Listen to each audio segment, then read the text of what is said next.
Here we go again. It is time for everyone's favorite beer drinking, comic book reading podcast. This is us, Comic Books and Cold Ones.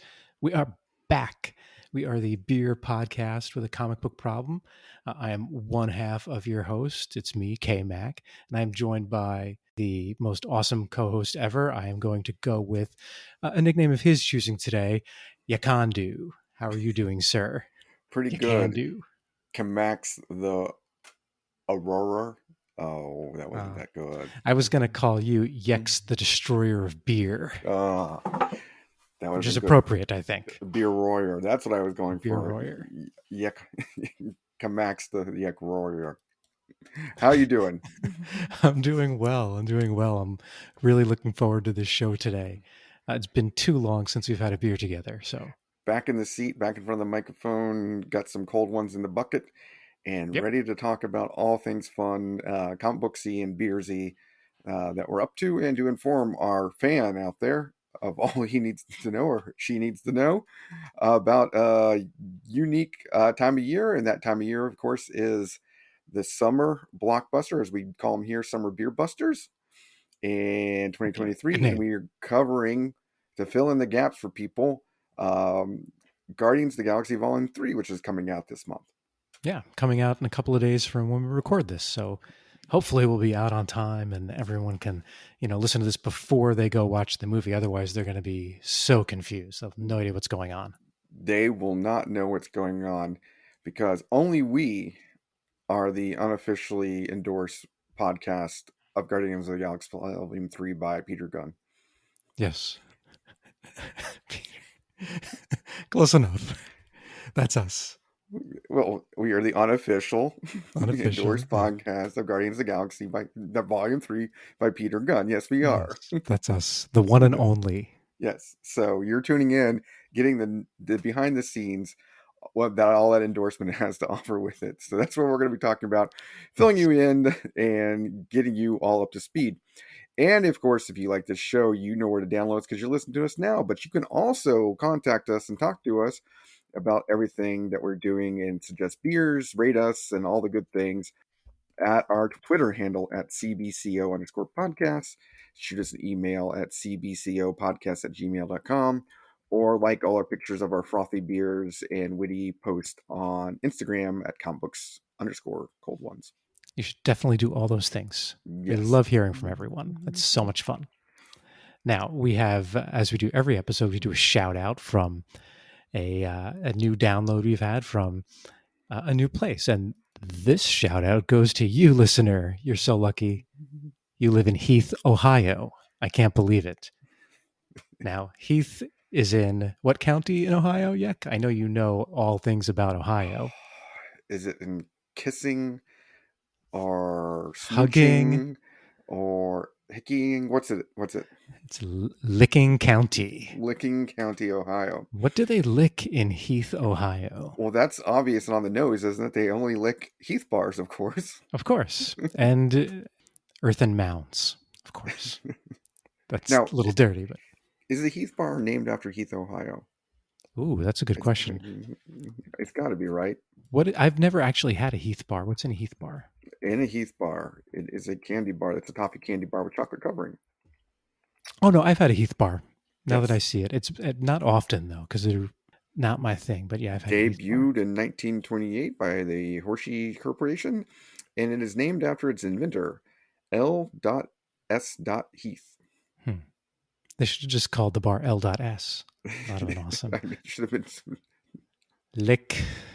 licking something. Yeah, licking. It starts with an S. Licking Sector Heath. I don't know. But it originally was from Leaf Incorporated, who, as you know, Leaf Incorporated is also famous for doing what?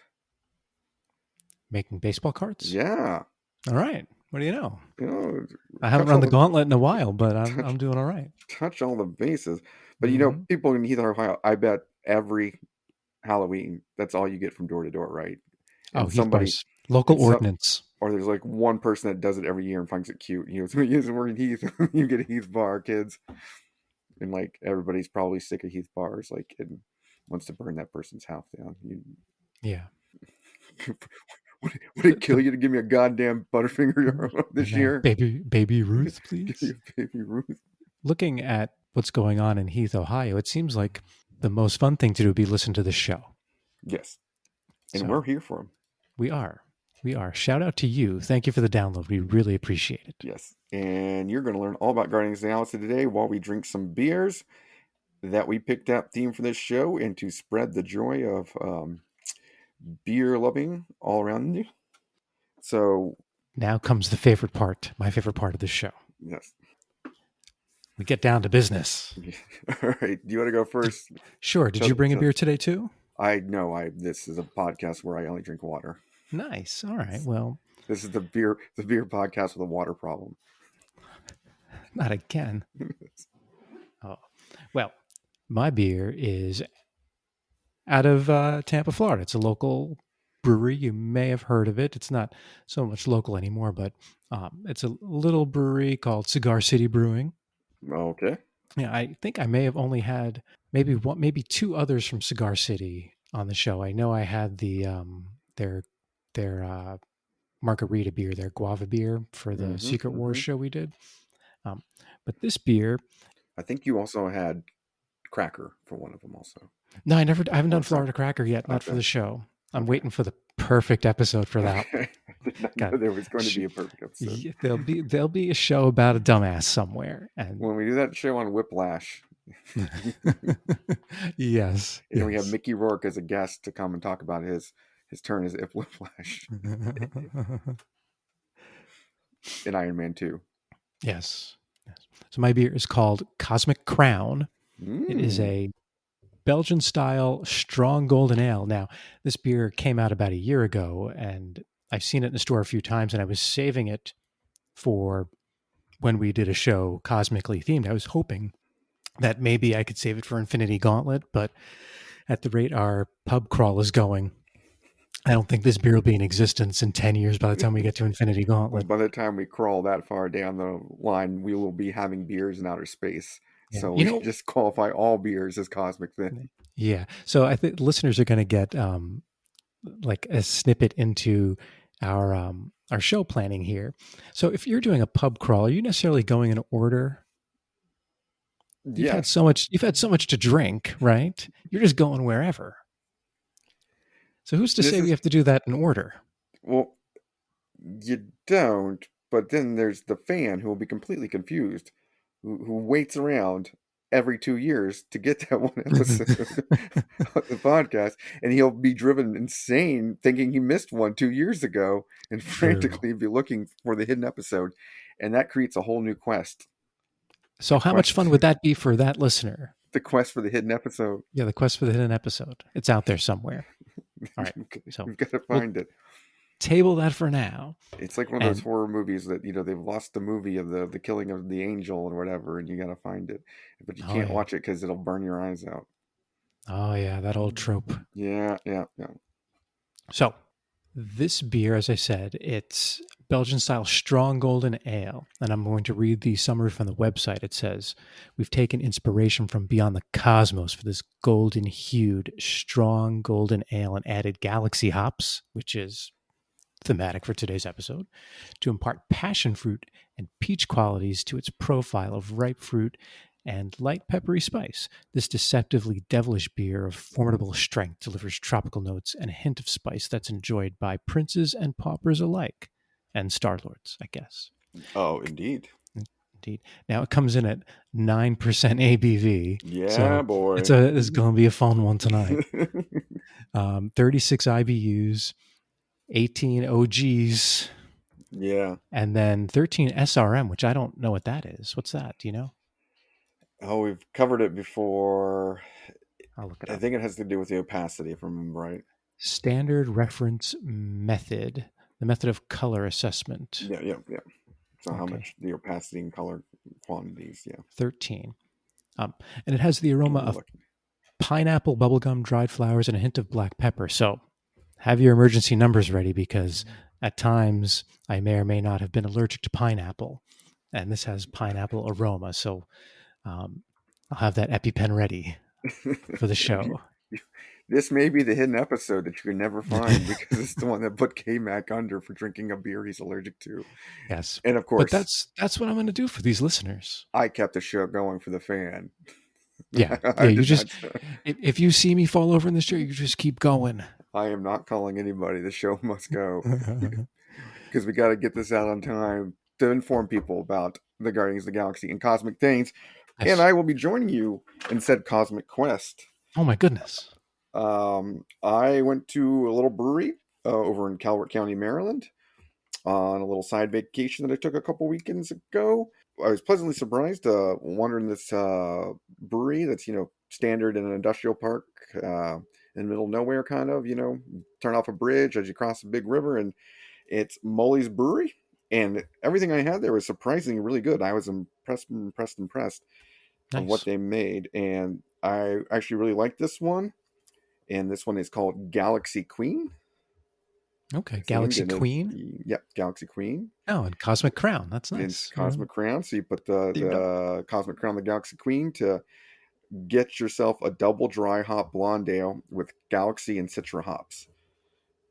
And Okay. it's a beer that they only make there and limited release. It's on the regular one, so you can only get it at the brewery basically, or in the neighboring area was where they might sell it. It was really good, but double dry hopped. I've this first time I've ever had a dry hop blonde ale, let alone that was double dry hopped, and it comes Hmm. in at 6.5% alcohol by volume. Nice. Hmm.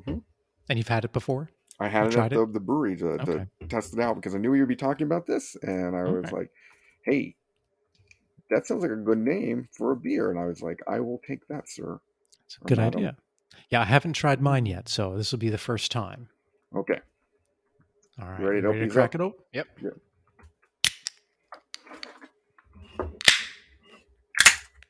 Mm-hmm. And this pours like a straw clear yellow.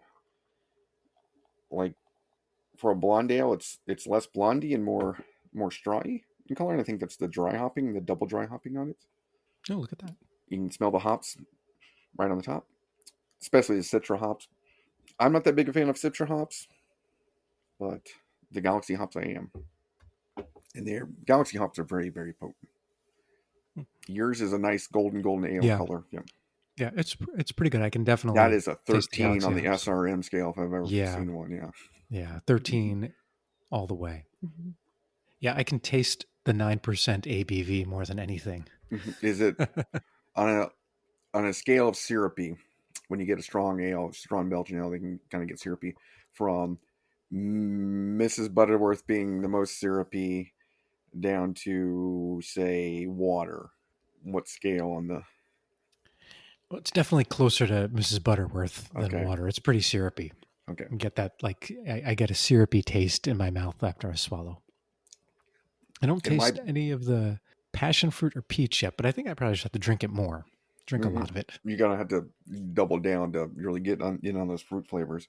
Yeah. And on the scale of 0 to Mrs. Butterworth or Aunt Jemima, mine is actually probably closer to water. It's very got that dry Hmm. hop effervescence that instantly tingles off your tongue and dries out kind of your mouth for the dry hop. It is really, really good. Yeah, I think this is one of those beers where the strength of the beer is kind of overpowering the flavor a little bit. Yes. And overempowering KMacs, the beer Oreo. Yes. It'll put you down and make you only want to eat Heath bars all day. Hey, that's fine. I I'll bet do it. Heath bar go pretty well with that beer, actually. Probably. It Coffee. seems like it's more of a dessert kind of beer. Yeah. Yeah. That sounds good. Yep. Dessert. Heath Bar. Right now. It is Okay. definitely a strong ale. Strong. Like the characters we're going to be talking about today. And to help you out with your summer blockbustering watching, we are going to talk about things we know about Guardians of the Galaxy in the movies, in the comics, and we're going to determine if things are a blockbuster or just buster. I do not have a scale Basta. for this, but we are going to anticipate and spin some yarns on our knowledge about the Guardians of the Galaxy that we gleaned from reading and watching movies.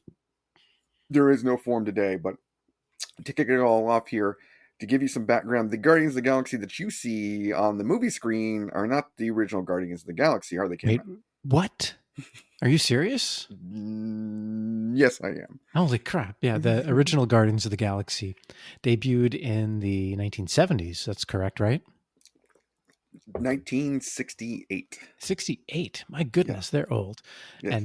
And that team consisted of some characters that you probably find familiar if you've read comic books, and then some of them are even in the new movies. But we have the leader was Major Victory, who was Vance Astro, also known as Vance Astrovic, and he had eventually he was the bearer of Captain America's shield. Yes. They are from the 31st century in what turns out to be Earth 691, an alternate future where Major Victory, Vance Astro, comes from our time. That's what I thought. He wasn't he a side character in the Thing story that we read, the Secret Yep. Wars 2 crossover? He All right. starts off as a side character. He was in the Unlimited Wrestling, and he was also eventually a little character by the name of Marvel Boy in Yes. the New Warriors, and then becomes Marvel Boy in the Avengers, and becomes Marvel Boy in the bed with one Mrs. Spider-Man and his amazing friends, the mutant No, Firestar. Firestar. Then he becomes Marvel Dude, Yeah. Marvel Man. then A yeah, man. he mans up after he gets in with the lovely Firestar. But in the past, in the alternate future, he becomes an astronaut and gets kicked into the future via some hijinks like a Buck Rogers, and that's how he ends up in the future. And he becomes pure energy with only his telekinetic powers holding him in through a suit. And he is joined in with the team to protect the universe after Earth has fallen to the Bandoon reptile race, which Ah, yes. his original team is Martinex from the planet Pluto, who gets thermal powers to overcome the lack of sun out there. Charlie 27, who is super strong because he lived on Jupiter and had to overcome the gravity. Yondu, who you've seen in the movies as a different take on Yondu, but he still has his power with the flying whistling arrow. Yondu comes from Alpha Centauri 4, the only extra stellar colony of Earth. And those are the original main group that appear throughout the 60s, into the 60s and 70s for various events. And they eventually pick up other characters, namely Starhawk and his twin or his stepsister, eventually wife, who he trades Hmm, body places with, that's interesting. Alicia. Yes, and eventually they get Nikki, also from Mercury, who's got a fiery head because she's from Mercury. That makes sense. Yes, Yes. and she's the actual fast one. And they end up in all types of hijinks, coming in and out of time in the 70s mainly, and then the 80s, and then they finally get their own series towards the end in the 90s, regular reoccurring series where they just appeared randomly in other series in Marvel 2-in-1s and the team ups and everything like that. So I think I might have one of these issues somewhere. I think I have one where they fight Ghost Rider in the 31st century, but Yeah, that's my only experience with them. that series is really interesting. I remember picking random ones off the rack and reading them in the 90s because they try to tie everything within current characters. And like so in the that book, Firelord, the former Herald of Galactus, Right. becomes the protector of the universe in the position of Quasar because Silver Surfer goes away, and then eventually Silver Surfer comes back and he has the Quasar quantum bands as well as power cosmic, That's cool. and takes back the mantle and everything. So yeah, so those things kind of happen, and there's an alien race who have nothing but Iron Man technology, and they're called the Starks, and they are trying to conquer the universe using That Stark makes sense. technology. Yeah, That's so cool. they do things like that. And the first part of the series, they start off looking for Captain America's shield as the indestructible shield for a symbol of a new hope in the universe. Yeah, because wasn't future Doctor Doom trying to get it and use it as a weapon Yes, or something? he eventually sends it away though to keep the Bandoon from getting it because he thinks he was thought so highly of Captain America that he stows it away with some alien who creates puzzles to try to hide it. And the person that ends up having it and testing the Guardians of the Galaxy against a comparable team called the Force is a character named Mainframe, who turns out to be guess who? Oh, goodness. I have no He's idea. he's a Iron Man. computer, so what Vision. He's the Vision, Vision. All yes, right. turns out to be the keeper of Interesting. Captain America's shield. So yeah, they did a lot of quirky tie-ins like this, and it's I believe is Jim Valentino's. It's his big run on all that he writes and draws it, and basically it's just like, yeah, do whatever you want. It's the 31st century, you can't screw up anything. Right. And that's fun. It gives some freedom to write some interesting stories. Yeah, and so from what we've seen, we will be seeing more of these characters now. We've seen already in the Guardians of the Galaxy. We've seen Yondu, Mhm. and it's foretold that Starhawk will be showing up in Oh, this really? one also in the new volume Haven't we 3. seen Martinex as well? I believe we might have seen him. I don't remember. But Charlie I think so. 27, I know I've seen pictures online of Vin Rames playing him, so he may be showing up in the appearances. Yeah, we saw Martinex in Guardians of the Galaxy 2, played by the actor who played Lex Luthor in Smallville. Michael Rosenberg, Yeah, who Michael. plays the Good Lex Flash. Luthor, by the way. And he also plays the Flash in Oh, the DC in the Unlimited animated. animated. Yeah. Yeah. They should get him to play Lex Luthor in the new Superman movie. I thought he was good. I would pay to see that. All right, I'll see if I can get it to happen. I'll call Yes. Peter Gunn. Get on it. We'll get our main line to Peter Gunn. No, no, no, no, no, no, no. Nya, Hello, nya, Peter. nya, nya. Nya, nya, nya, nya, nya, nya, nya, nya, nya, nya. You know what that is, right? I don't know what it was, but it sounded good. All right, What was it? that's you should know it from a little game called Spy Hunter as the soundtrack to Spy Hunter, which originally it is the theme song to the TV show Peter Gunn, Ah, gotcha. which Yes, is I know the not soundtrack known for Spy Hunter. I just don't know your rendition of it. which is more famous for having the soundtrack than the TV show. It sounds about right. Yeah. So, so that's the background of those characters, and they inspired somehow the new characters of the Guardians of the Galaxy that you know on the TV movie screen or the big movie screens. Which I was always amazed that they came out with this one as one of the big blockbuster ones to come out with and actually did really well. But this came out with the newer version of the Guardians of the Galaxy, which inspired James Gunn, Peter's half forgotten brother, to write his own version of Guardians of the Galaxy for the screen. And they appeared when? When did the team appear in the book? They first well, so there's been a few renditions of the team. Most of them kind of appeared in the Annihilation Conquest Star Lord series.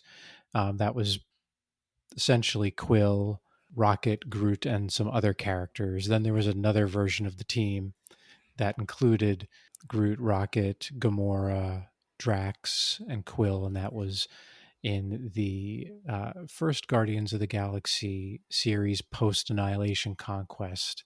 I can't remember what year though. 2007 was that the year? 2007 and 2008 when Volume 1, Guardians of the Galaxy Okay. Volume 1, or actually Volume 2 came out, Volume 2. Yeah. Yeah. The comic book series, not the movies.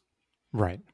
And I'd wonder where James Gunn would come up with the idea of Volume 1, Volume 2, Volume 3. And I assume it's because there have been multiple different volume series of the Guardians of the Galaxy, starting with the old team we just talked about, and Mhm. then coming after the Star Lord with after Annihilation Quest with Volume 2, and then Volume 3, another version of it. Yeah, it's definitely possible. Or or he just thought of it all by himself for no reason. He's, You he's never not know. a creative genius like Peter Gunn. That's true. He's not. So that's probably not how it happened.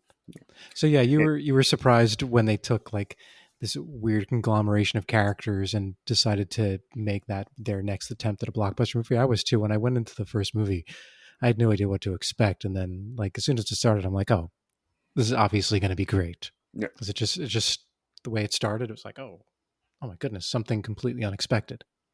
And if you go back and read the Annihilation Conquest with Star Lord, that issues it kind of makes up Volume 1 of the Guardians of the Galaxy with them being a ragtag group coming out of prison to Right. accomplish a mission.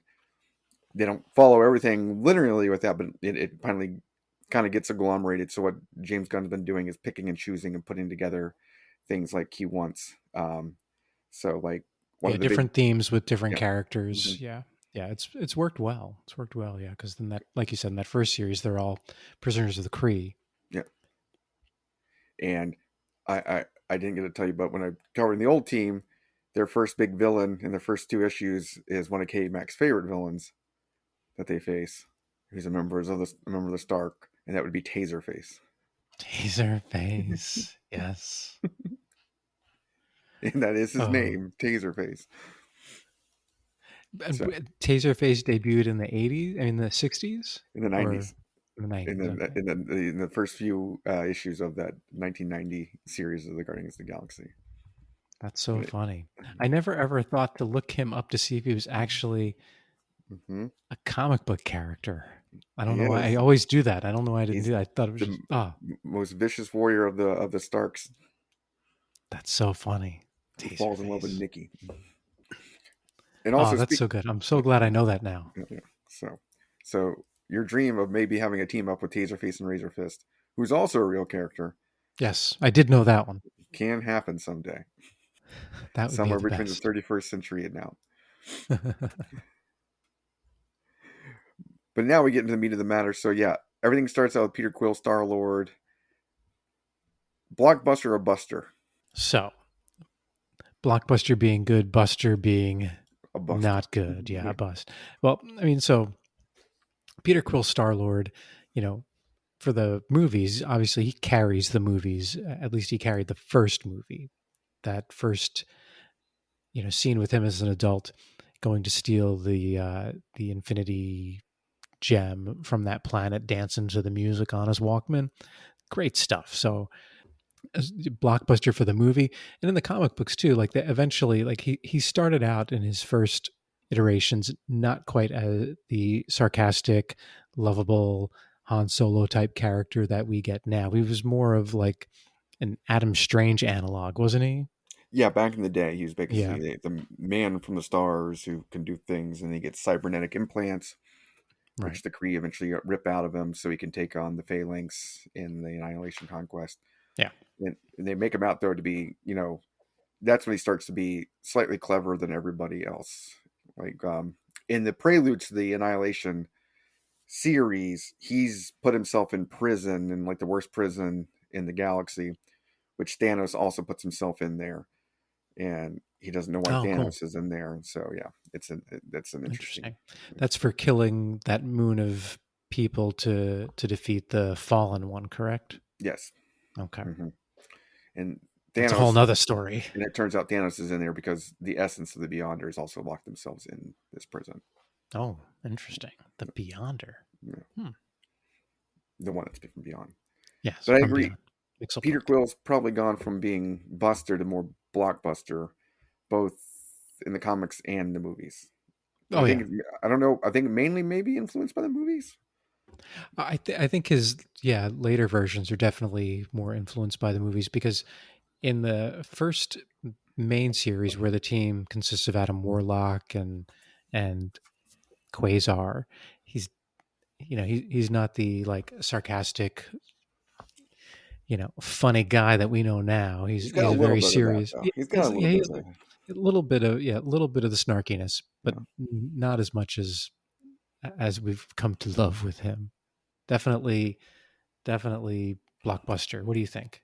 I think yeah, he's got more to be Blockbuster, but yeah, then in that series, if you keep reading on it, like he gets uh, Ronan the Accuser sends him to the negative zone as an exile because he can't kill him, and so he ends up there, and he has to work for Blastar, who's become king Mm. of the negative zone, and in in the absence of Annihilus, and they take him. Star Lord has to be used to take over the prison that was created for Civil War, where they put all the bad guys in. Oh, So, okay. and he gets very snarky with Blastar and Ronan, of course, which is Well, good. it's fun to get snarky with those guys, Yeah, yeah, the big especially heavies. Ronan. Yeah, Yeah, Ronan. Ronan's way too serious. he's always accusing. Yeah, he is. Is always defensive like that. What's the opposite of an accuser? Oh, interesting. Yeah. A rejector? I don't know. Um, an acceptor? What's the antonym of accuse? While I do my thesaurus search. There aren't any good antonyms of accuse. You keep looking. But yeah, I think, obviously everyone's favorite Star-Lord Peter Quill moment in the movies is probably that first scene where he's dancing to get the Power Stone, and when he does the dance off with Ronan. I found it. You found it. What is it? Exonerate. Ronan the Or, Exonerator. or exulpate. No, it'd be Star Lord, the Exonerator, Exonerator. because he's the opposite, right? Bizarre Ronan would be Ronan the Yes, Exonerator. yes, indeed. So that brings us to the next person. Who do you think's the next highest ranking? Probably in the movies, I would say Gamora, right? Yeah, I think Gamora is the next highest ranking. I think you're right. Who they retcon a few different ways to get into the movie as the most dangerous woman in the world, in the universe.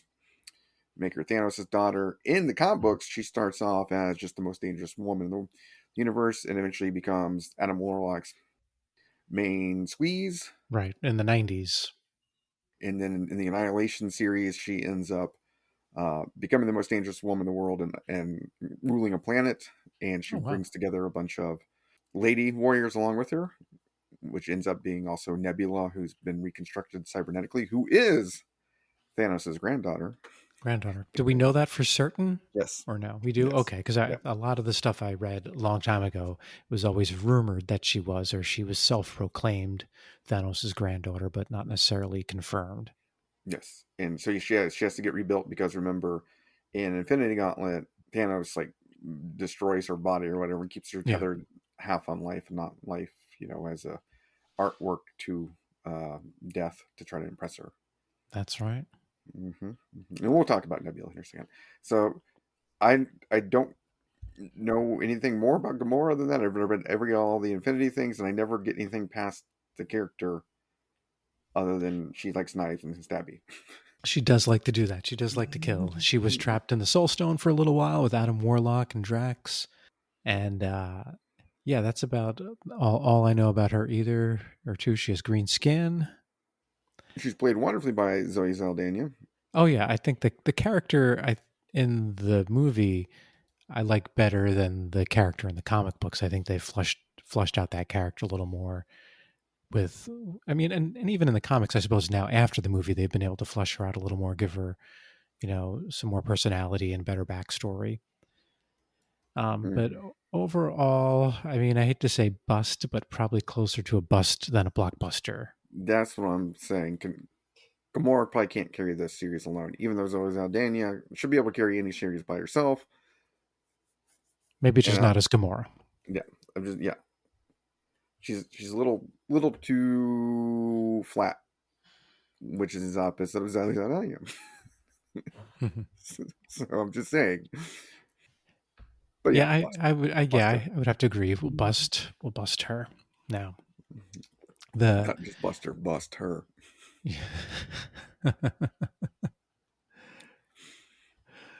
Is your beer a bust or buster so far?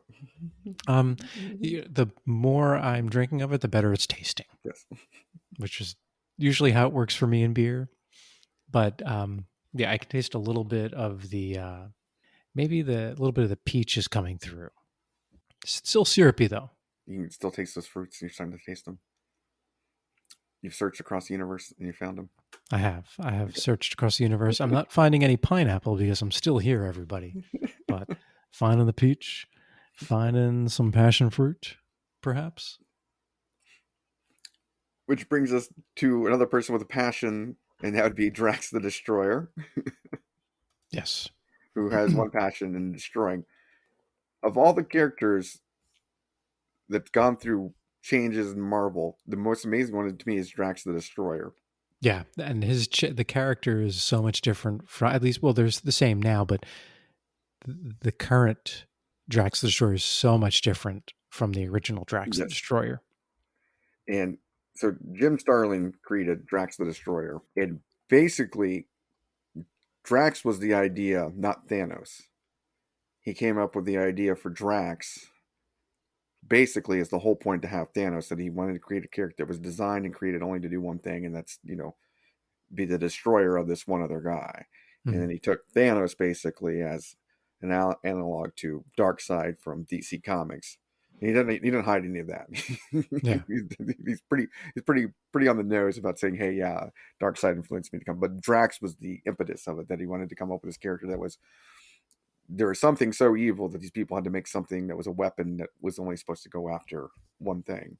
Yeah. Now, didn't And Thanos's ship or Thanos like kill Drax and his family, and yes, then they rebuilt the person that was the saxophone player that was Drax into Drax the Destroyer? Is that what yes, happened? All yes, right. in a on a road, desert road, I believe in Arizona.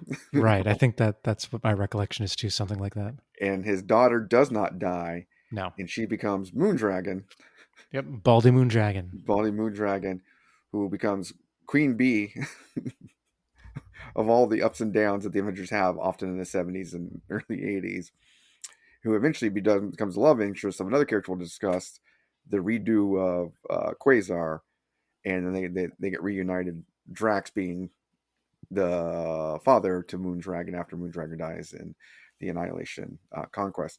But Drax, before the big Annihilation series, Mm-hmm. they do this. Whoever, I can't remember who did it, but they like, okay, we're just going to scrub.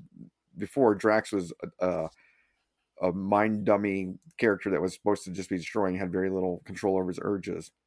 He didn't start out that way. He didn't start out that way though. Had a cape that Yeah, wrapped up like as a tight I don't even know how to cowl, describe it, over his head, like a tight cowl. cowl over his head. Yeah, It was yeah, not a very good character design. and had a little skull in the middle of his forehead. And he Right, right. starts out very intelligent, and then he Mm. gets dumbified to become more like the character portrayed in the movies by who? Oh, Batista, baby. Yeah, WWE champ Batista. yes. And then Formerly known as, before Batista, what was he known as in WWE? Oh, deep dive. oh, this I can't. Before he got to WWE, he was known as Leviathan. Ah, it's a good name. Good name. Yeah, that's a good name. Which is what Drax is a Leviathan destroyer of things. Yes. He is, and even the dumbed down Drax in the comic books was still not as dumb. That was dumber than the Drax Yeah. in the show, Yeah. in the movie. But then, yeah, they redid him and redid the character design, which you see in the movies, and he has his big adventures in Alaska when he's being sent to prison, and he remorphs himself into something else, like sheds his cocoon. Oh, neat. And yeah, and so they end up in Alaska, and they're trying to get off it, and he befriends a native Alaskan girl, and they end up in outer space right when the Annihilation event occurs. And one Oh, of the best lines, so he's earthbound prior to Annihilation. yeah, Interesting. yeah. And then they're on a prison ship that gets knocked off course and it crashes into Earth, and it's Pybok, the Power Scroll, and the Blood Brothers, who are also teamed up in the past with Thanos as his emissaries. And Drax has to slow them down from destroying things and then Hmm. trying to get out of it. And Pybok has one of the best lines. He's like, "We got to get out of Earth because it's nothing but a genetic time bomb of freaks that's going to destroy us all if we don't get out of Mhm. here."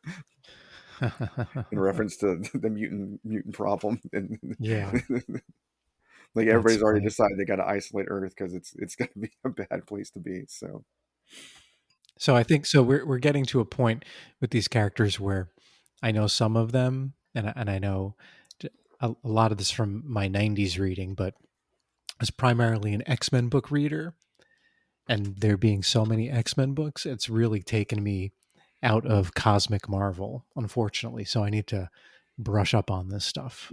whereas this is stuff I really liked when I was younger because I read Yeah. all the Quasars. I tried to read. I didn't read all the Silver Surfers every once in a while because I'm not a big of a Silver Surfer fan. But then the Doctor Stranges, some of the Thors, Mhm. every once in a while a handful of those Guardians of the Galaxy issues also. And when they decided to do Annihilation, the series, which was awesome because it was happening the same time as Secret Wars, not Secret, Civil War, Yeah. and then they eventually tied it all back together. But they basically just handed the reins over those guys and said, "We don't care. Our event is Civil War. That's where we're making the money off. You can do whatever you want with But the the Cosmic, yeah. cosmic things." So And it they'd let turned out them to be, essentially rebuild the Marvel Cosmic side of the yes, stories. and Yeah. rewrite it. Eventually became the War of the Kings, Realm of Kings, and all those things, and involving all of it, and led to the Guardians of the Galaxy blockbuster movies, which I think maybe of the other than the Avengers direct Infinity War and Infinity Gauntlet, I think Guardians of the Galaxy might be outpacing all the other ones on gross Grossing. takes. Don't quote me on that, but I'm sure maybe.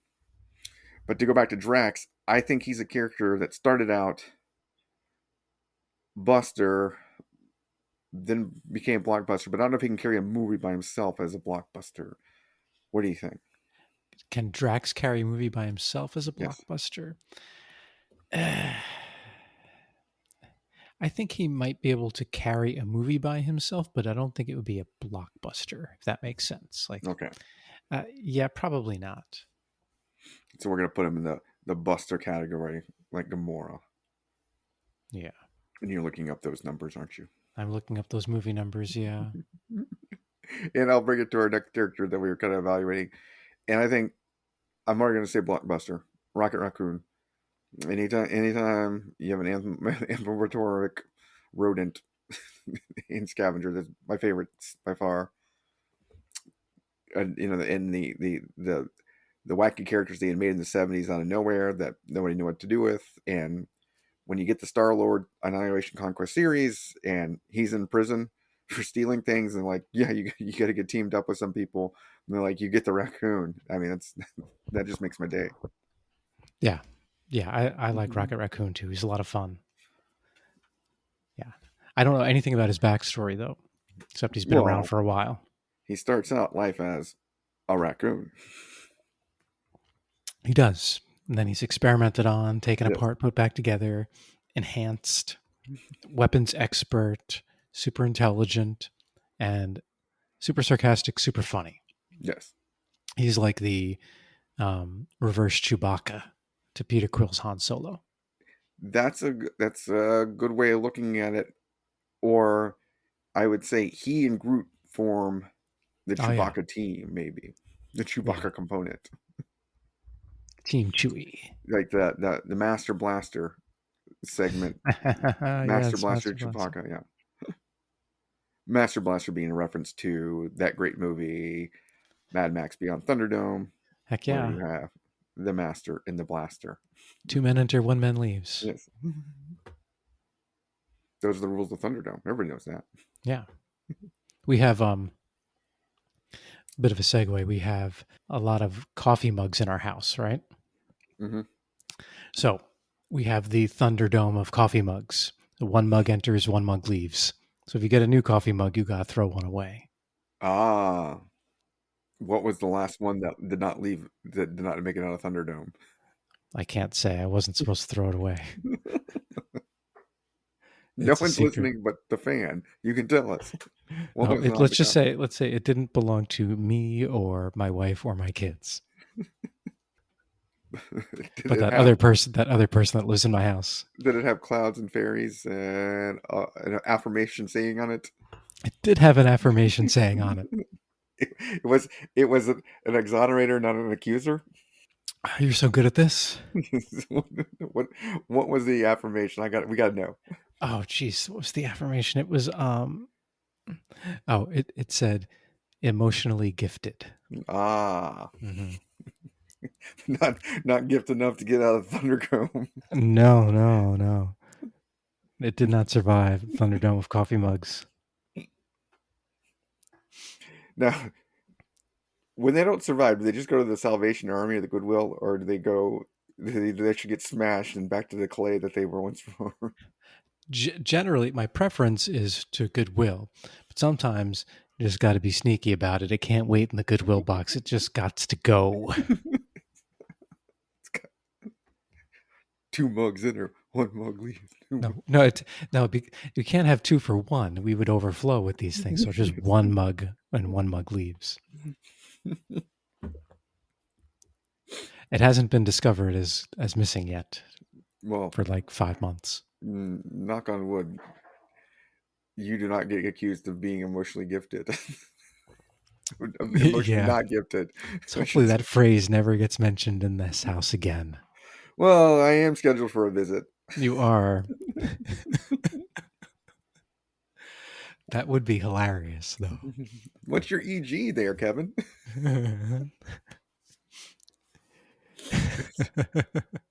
but to digress back, I think Rocket Raccoon's emotionally gifted, I think so too. and he sells a Too. scene. I mean, highlight moment of Rocket Raccoon in the movies. Okay. In the first movie, when Quill and Gamora are captured by the Reavers, are they Reavers or Ravagers? Ravagers, right? Yeah. Captured by the Ravagers, he gets really mad, kicks grass, and then goes to save them. When he really doesn't want to, he just wants to leave, but he goes and saves them, and he threatens to destroy them all if they're not released in 3 seconds or 5 seconds or whatever. So well, that's one. And then what is another Rocket Raccoon emotionally gifted moment? There is one in the second movie, but I can't think of it offhand. Do you remember what it is? Every time he wants a body part. Oh, yes.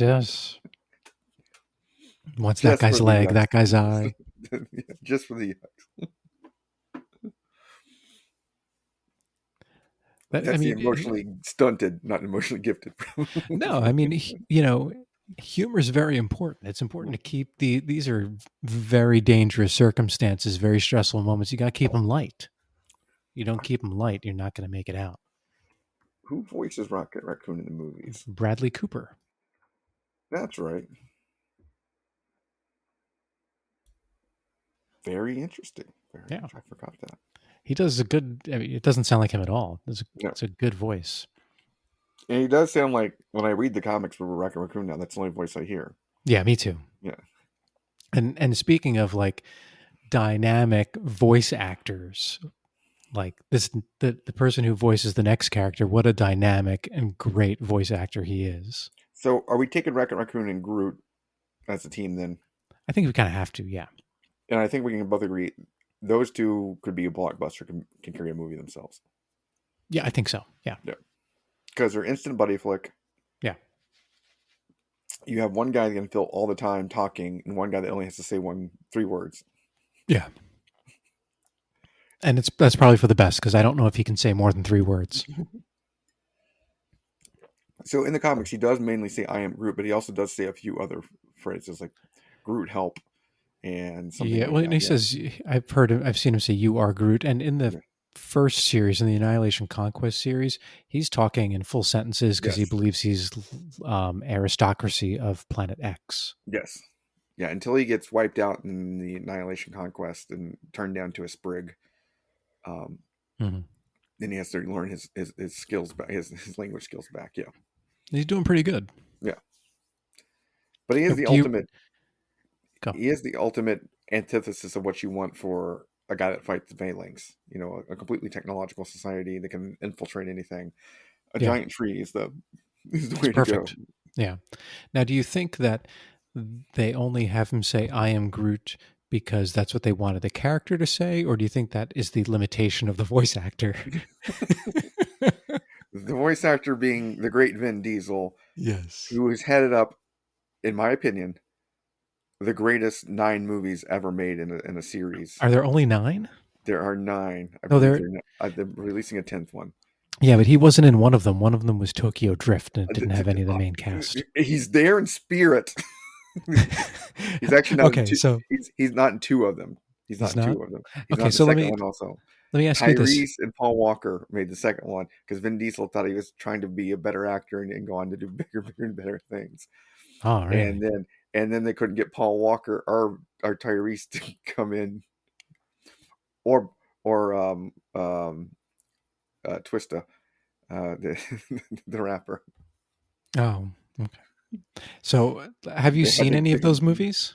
I've watched them all. Okay, I haven't seen a moment of a single one of them, except for like what's on commercials. I have not seen a second. You do not live your life a quarter mile at a time like I do. I'm sorry, sir. Oh, hell no! I will not watch a single one of those movies. And it's well known fact that the character that The Rock plays, starting in the 5th one, is based on my life. Okay, interesting. He had his own separate movie. Yeah, well, he with that character, Jason Statham. Now, I have seen a few minutes of that movie, but I've never seen anything of a Fast and Furious Prime movie. Yeah. Yeah, I saw part of Hobbs and Shaw. Yeah. That's because The Rock and Vin Diesel didn't get along, right? They had to spin The Rock off. Well, they were not getting along for they both thought they could carry the screen, and I think Vin Diesel maybe was getting his toe stepped on and Groody a little bit, or his root stepped on, I should say. But no, by far the most amazing. Like every time I'm like, they can't do a car chase any more ways that I would not expect it. Like the other one was on the other day where they're car chasing on a frozen lake in Russia, and one of them and they're driving a tank, and Tyrese's character has got a Lamborghini on a frozen lake, getting chased by Nice. snowmobiles. Okay. Yeah, it's not. Yeah, I can't think of a reason why anyone would want to watch a moment of any one of those movies. When I visit, No. what I will extract from not saying emotionally gifted is we will sit down and have to watch all the Fast and the Furious movies. All of them? How long are you going to be here for? You're going to be here for like a month? Yes. It's like 30 of those.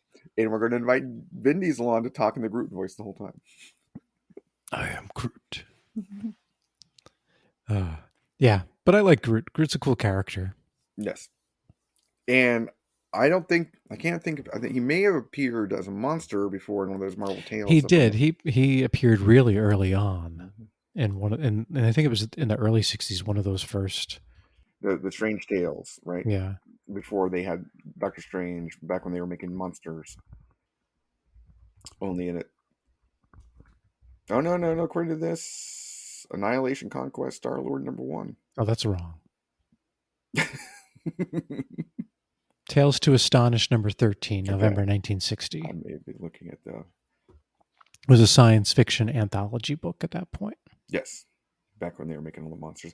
And I like it when they come with those monsters out there as new characters and things like this. That's the reason we get Fin Fang Foom.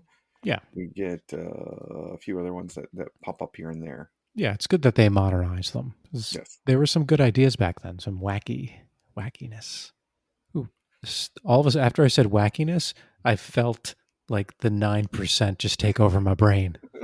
It's kicked in now. It's kicked in. It just went, the switch flipped. The wackiness can happen. I think so. So yeah, I say Rocket Raccoon and Groot together, blockbusters. Yeah. And then I will jump to the next two. I think we'll do them kind of tandem.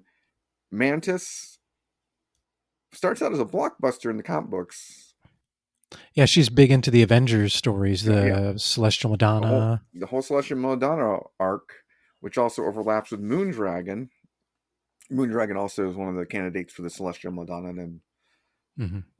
And so is, I believe, Agatha Harkness, if I remember right also. Yeah. But then she just ends up marrying like Swordsman's ghost and going away, right? No, it's not Swordsman's ghost. It's like Swordsman's ghost, right?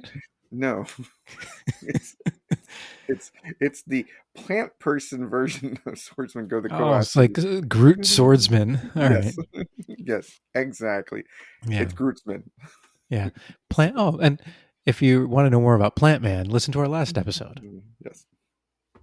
And all the co-opted. You can learn all about that. So Swordsman's plant ghost marries Mantis, and then she's gone for like 30 years until she appears again in the Annihilation stuff. Wrong. Well, she appears around the 2000s also doing Celestial Madonna things, as we learned in our coverage of the Galactus series that we did, the where they kill Galactus off. And we did the Heralds of Galactus, but that she appears in when she starts fulfilling her role as the Celestial Madonna, being the person that spreads life onto new planets that are born. So she's the one that blesses. She's like anti-Galactus. Yes. That's interesting. Yeah. Bizarro Galactus. Bizarro Galactus. Yes. But then, she ends up bouncing around and appearing afterwards as the house marm, I would say, of the Guardians of the Galaxy. Yeah, she's like the what are her powers again? She's like a precog, right? She's like the precog back at the base. And emotionally gifted also. Oh, she's like empath, right? Yes, Emotionally she's gifted. emotionally gifted. Oh, that's funny. I like that. Well done, Sarah. Cheers to you. That's what she is. And she's also a master martial artist, so she does join the team. Eventually, she Yeah. knows the priest of Hama fighting styles. So originally, is she human and she's turned into a mantis type character, or is she always alien? She is partly alien, if I remember right. She's also partly human, so she's a little bit of everything. Hmm. And then she becomes more so as Most she of these evolves. characters are part human, part alien. Yeah, then she evolves more into the actual mantisy looking human character that when she becomes a celestial Madonna. Okay. But she's raised in Vietnam, also. Okay. And she's busted. She's not making a hit movie, but I She, like the character. yeah, and I'm amazed. She's also a character that I'm amazed that they brought into the movie because it's not an easy character to sell. No, she's a little bit out there, but Yeah, they've done a great job in the movies, made her really funny, and made her powers pretty important too. Almost took down Thanos. yeah, and make her a love interest to Drax, It correct? seems like it, yeah. Yeah, which is interesting because she was the rival to Drax's daughter in the Hmm. comic books. Ah, good point. Good Yes, point. yeah. I know a lot myself. I know, I know you do. That's why you're on this show. and she's played by Palm Clemente in the Yeah, movies. Clementif. Yeah, who apparently has signed on to play in a yet to be named DC character in an upcoming DC movie. Palm Clemente is from Quebec City, Quebec, Canada. Okay. Do you think she's going to listen to this show? I think she already does. We have a download from Quebec. Yeah. That's her. She was like, I need to know more about my character. Yeah. And so, all you fans out there, the reason Mantis is so good in the movies is she's been listening to the podcast. Palm's been listening to it and been like, Mm-hmm. this is what it is.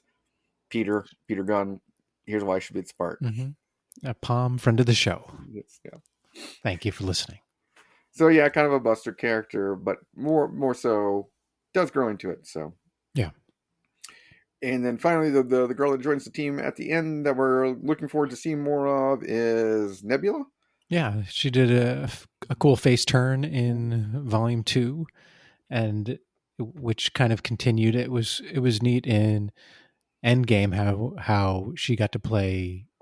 We got to see two of her from two different times. So she was playing a villain and face turn character.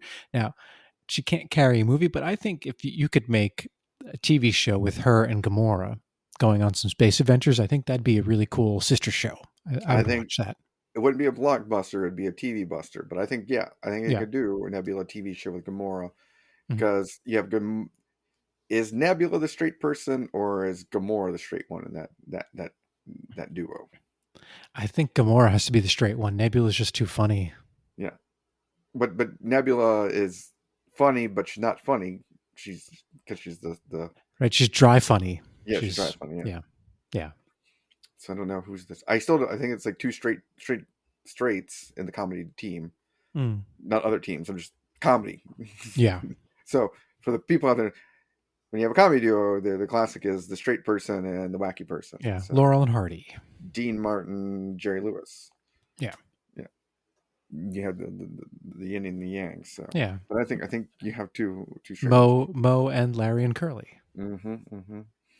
Yeah. So you'd Indeed. have to So add a third. You could add, I mean, you could put Mantis in there with them, and Mantis could be the that's the comedy wacky. one. She's the wacky one. Yeah. Yeah. Or Drax even, but Yeah. Batista's done playing Drax from what I've heard. He just doesn't like the makeup. Yeah. We can get him on the But show to talk about that. yeah, I bet they could just bring him a bag of money and he would be in the Secret Wars movie, I think right? I think you can pretty much any actor say, "Here is a bag of money." Yeah. I mean, your filming time is what 2-3 months worth of work. Yeah, maybe, right? Yeah, yeah. I mean, it's not the easiest work when you're doing it nonstop for 24 hours or whatever on. But for the amount of money, it is well worth it, and not the hardest job in the world. Then Hey, it's hard. yes, but talking to Nebula's character, she starts out really really bad in the Marvel comics, and eventually does morph a little bit to a better, nice character. But she has multiple galactic ending events that she tries to do. So Yeah, in the 80s, she's really battling the Avengers, right? I don't know what she's trying to do there, but she's trying to take over the galaxy. She's with trying what? to take over her father's throne. She gets her father's flagship. Who's her father? Her grandfather, sorry, her Oh, grandfather, okay. Thanos. Yeah, Who's she her gets his. father? I don't remember. Thanos for love and death having some kids. Yes. Yeah. Whoa. Because there's Thane, son of Thanos, Yes. right? There's someone else who, either a son or daughter of Thanos, who had Nebula. That's why Death doesn't like him. Yeah, not committed enough. No, he's not committed to the cause. That's Yeah, for yeah. sure.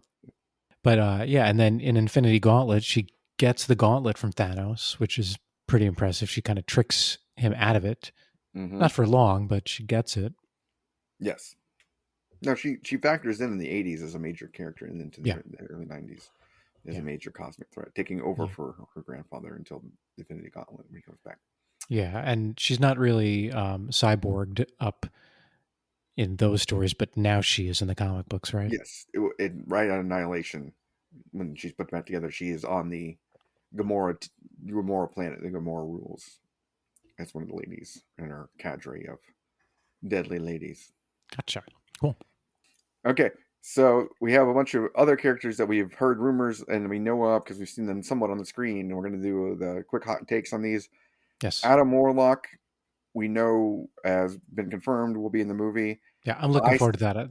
That's going to be good. I still don't know what Adam Warlock does half the time. I'll let KMac say Buster or Blockbuster. Oh, in his own movie, Buster. He's not going to be able to make his own. He's too gold, too weird. But Adam Warlock in the 90s, he was the shit. Coming out of the Soul Stone, getting the gauntlet, that had young KMac like running to the comic book store every week. I was like, who is this guy? Because back then, right, like you see Adam Warlock and you're like, wait, there's this character like this that's been around for 15 years or 20 years, and I've never heard of him, because you couldn't get back issues then or read them on the app like you can now. So yeah, I was like, holy shit, this is going to be awesome. This guy's going to fight Thanos now. You couldn't read The Adventures of Counter Earth. Right. And also with Adam Warlock comes along, we're going to hear the High Evolutionary will be in this. Oh, that's right. Yeah. And I'm going to say Blockbuster. He's one of my favorite villains. I know he weird. is. He's so weird. All he does is evolve things. And he's a godlike guy. And he teams up with everybody across everything. And he helped make the Wanda and Scarlet Witch and Quicksilver. And he fought Thanos. He has appeared in everything. And he gave Magneto his powers back post M-Day. Yes. He has done it all. And I am pumped to see some High Evolutionary. And I say we could have a whole show with just the Knights of Wundagar going off. I have a confession to make, because I am emotionally gifted. I have never read the Evolutionary War. So that is something we're going to have to do. Yes. That'll be on the big pub crawl when we get there. Eventually. Look for it in 5 years, everyone. Because we have to get through some shitty DC crossovers. At least we've read them already, right? Yes. We have to double up on those. We'll have to do 2 pubs in one night. We'll have to spin through. Yeah. And so we'll get some High Evolutionary. And then next character we're getting the first time, which I would never thought we were going to get it. We are going to get a live action Quasar. Are we really? Is that confirmed? Yes, there is a Quasar. Really? Oh. But it is not Wendell Vaughn. My favorite of the Quasars. We are getting 5-all. Well, that's okay. Maybe Wendell Vaughn will have something to do with the backstory or come up in the future. I assume he's going to be a side character they talk about. Yeah, probably. Just a bit of a teaser for everyone. Quasar, his character with Wendell Vaughn, was created sometime in the 70s, but in September. September is also sour beer month, so maybe look forward to some Quasar this September, everybody, if you're thinking about marking your calendars. This is KMac's big idea for a show, and I can't deny him it. You love Quasar too, so stop it. Quasar. Quasar. Quasar of the month. So we're pumped to see Quasar on the screen, but it would be the Buster version, not the blockbuster version of Window Yeah. Vaughn. There are rumors, we talked about him earlier, Starhawk is supposedly been Oh, rumored to be in interesting. this. So So, we'll so see. a lot of the other older Guardians have been Ravagers. Do you think he'll just be like a Ravager character? I think he may be more main character because he's the most powerful of the original Oh, characters. really? Yeah, Even more than Vance Astro? yeah, yeah. He's like a star destroying, all Oh, wow. powerful, and I believe he has some uh, familial connection. He's already been in the No, Guardians movies. yes. Oh, I Yeah, didn't know. Stallone plays him. Ah, that's right. Yeah. Stakar Ogord, but they haven't called him Starhawk yet. Oh, okay. Boo. It's Maybe a younger version will come and like box him to death. yes. Drag him out. Yeah. And finally, we will get to see more of the Universal Church of Truth and the Matriarch, which they have teased in a few of the Marvel fandom things, and they are going to be the people that are making Adam Warlock. Oh, so that those people were the Universal Church of Truth, the gold Mm-hmm. people? Oh, Mm-hmm. interesting. I did not pick that up. Are a spinoff of. I don't think they officially called them that in the movies, but that's who Oh, they are because they have the okay. Matriarch, and they exist on faith, and they make Adam Warlock, who is their god to some extent. Um, Yeah. and so that's what we will get to see in the movie and those characters, and I'm looking forward to them all to see whether they're busters or blockbusters. Yeah. I mean, do you think we'll get to see Moondragon? No, No? Why no, not? no. Would They you like can't. to see Moondragon? I would love to see a live action moon dragon and go geek, geek, geek, geek on her head. You know, maybe we'll get to see Professor X then. Yes. They, they need an all Again. bald team. An all bald team would be Oh, awesome. an all ball team, right? Professor X, Moondragon, Lex Luthor. If you just Hmm. go across, right? Yeah, yeah. Yeah. What other? Team cue What other? ball. Yeah. What other? Isn't there another? We were talking about like a bald professor in DC. Oh, the guy who gave Poison Ivy his powers, wasn't he bald? Jason Windigrow? I don't I don't know. think so. I don't remember. Blockbuster's bald in DC. Hmm. Dr. Druid, he's also He is. Yeah. squeaky clean dome. But those we No, could make wait. the cue ball movie. We could. Yeah. No, you said alopecia is common in professors. Remember? Yes. And that was on the last episode. So whoever that professor was, he could be on the team too. Yes. Yeah, that was a very good joke, and it made our cold open. So well done, Mm. sir. We have a battle all the time to see whose joke makes it on the cold open. I sometimes win that. You do. You do sometimes win. You win that a lot because you're a funny guy. But the big thing we're looking forward to, of course, the star of all the Guardians of the Galaxy movies, and the thing we'll close out with, what soundtrack are we going to get? What year of tunes? Yeah, I mean, I guess it should probably go 80s, shouldn't it? Well, we started out late 70s, early 80s. We've gone more mid 80s, and then where will we end up? I So mean, yeah. let's I'm gonna name off names, and you're gonna say yay or nay that they'll be in the movie. Blockbuster Buster, whether they'll be in the movie or not. Mhm. You ready? Yeah, I'm ready. Okay. Madonna. Buster. She will not make a tune on the track. No. Mariah Carey. No, Buster. No. Buster. She's not gonna make it. No. Um, Poison. Oh yeah, yeah, yeah. Blockbuster. Poison's gonna be in there. Which song from Poison do you think is gonna make it? Oh, it's gonna be Every Rose Has Its Thorn. Mhm. That's one that's gonna get in there. Mark your calendars here. Every rose has a sword. Okay. Guns N' Roses. Oh, that would be awesome. I love some GNR. I'll pick Blockbuster. Blockbuster. I'm gonna Yeah, go Welcome to Paradise City when they that's meet what I the was thinking. Paradise City. Universal Church of Truth when they visit there. Let's see. Let me think of other. I'm trying to find songs with gold in the title because of Adam Warlock. Mm-hmm, mm-hmm. but I'm not finding many 90s songs with gold in the title. Peter Gabriel. Oh, interesting. Probably not. No, I'm going to say no. Buster? You're saying Buster. Buster? Yeah, I'm saying Buster. Sledgehammer is not going to make an appearance in this? No, I don't think so. Phil Collins. Ooh, Phil Collins. I don't. If it was a Phil Collins song, what would it be though? I don't know. I can feel it in the air tonight. Hold on. Hold on. Maybe that was just in Hangover. Not just, but it was in Hangover. I mean, I guess you could have it in there. But I'm going to say no though. No, I don't think so. No. Buster. Buster. All right. I think this one I got one. Prince. So let's see. I'd love to have a Prince song in there. I feel like they probably wouldn't let a Prince song in there though. Prince's family. Really? Yeah, they didn't want them to perform any of Prince's stuff at the Super Bowl that one time with Justin Bieber. I mean, with Timberlake. I did not know this. Yeah. Unfortunately, we'll have to go Buster then.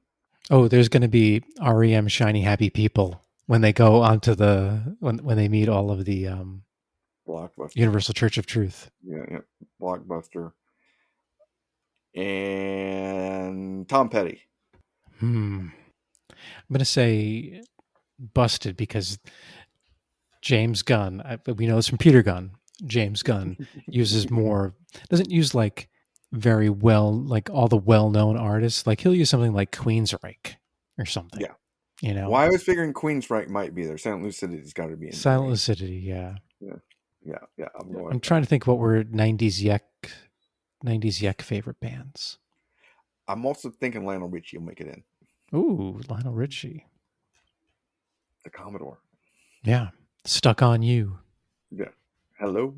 Is it me you're looking for? So the song Easy Like Sunday Morning, it seems like that was a song about him wanting to quit the Commodores. Yes. Just saying. Just saying. All right. I think that about rounds out. But there's got to be like, they haven't had a hip hop song yet. They haven't. Yeah. We've got to have at least one hip hop song. It's going to be a TLC song. TLC or Salt and Pepper. I was going that way. Oh, Salt and Pepper could be. What a man, what a man, what a man, what a mighty good man. It's a 90s song. Yeah. I was thinking maybe Push It, but yeah, maybe Man. That could be it. But there's got to be at least one hip hop song in this one, and I haven't been able to identify it. Yeah. What do you think? We go down to our 80s hip hop. You have NWA, you have Grandmaster Flash, you have this is going to be Young MC, Bust a Move. So the guy that plays Adam Warlock was in We Are the Millers or Meet the Millers or whatever with Aniston and whoever. Sudeikis, that's right. And they, in the car ride, they played the TLC song Waterfalls. And he was able to do the rap part of that song, which never got played on the radio, which was super hilarious. So they could maybe touch on that. But no, I'd rather have Bust a Move on there. So we're going Salt and Pepper? I think we can go Salt and Pepper. Yeah, we can go Salt and Pepper. Or we can go Young MC. I think we'll go with Salt and Pepper. Okay, that's our roundup. So for the fans out there, there will be Poison's Every Rose Has a Thorn, Guns N' Roses, War in Paradise City, REM's Shiny Happy People, Queensryche's Silent Lucidity, Lionel Richie's Hello, and finally Salt and Pepper's Bust a Move on that soundtrack. You've heard it here first, confirmed by Peter Gunn, unofficially endorsed. Yeah, because now Star-Lord has access to like almost every song ever because he got one of those. What did he get? One of those? You got a Zoom. Yeah. I never even heard of that. You didn't hear of them? No, I never heard of it. So when they came, I didn't have an iPod immediately, and the Zune had come around, the year after the iPod came out, and I considered what should I get because I always had Microsoft products. Like, should I get a Zune? And I didn't. Because I was like, this thing's going to be terrible. I think you're right. Yes. But yeah, he has access to a complete catalog of everything now. Yeah, I'd never heard of that before. How did you not live in the early 2000s? I don't know. I don't know what I was doing. Studying for the bar exam. Obviously not checking out multimedia players. No, I was busy trying to get songs off of Napster, I think. Well, you can load up your Zune and listen to the soundtrack that we've made for Guardians of the Galaxy, and we'll outline it in the show notes for you so you can listen to it during the movie, even though Peter Gunn may play other movies during the movie that he has chosen to do. James Gunn is Jason. We've consulted with him on this, and he might not make all the right choices. We'll just have to leave that where it is. But yeah.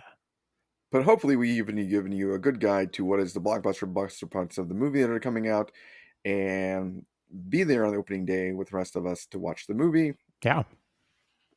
Email us your thoughts at comicbooks podcast, cbcopodcast@gmail.com. That's what it is. Or tweet us at cbco_podcast, or Instagram us a picture of you attending the movies at comicbooks_cold ones on Instagram.